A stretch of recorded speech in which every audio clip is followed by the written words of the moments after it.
tayo ng school supplies sa mga grade 1 and kinder. Kaya sa susunod na pagkakataon, lahat po kayo ay makakatanggap na ng school supplies.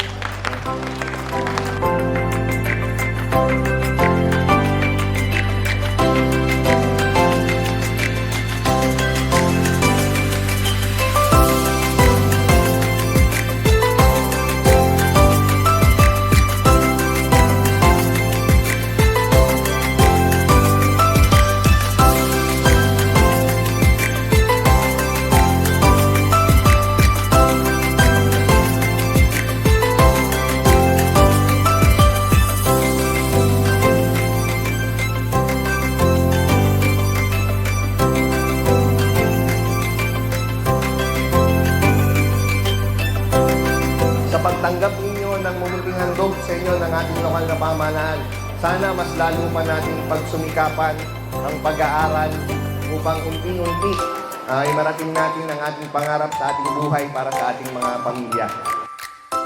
Tanggapin niyo po ang aming taos-pusong pasasalamat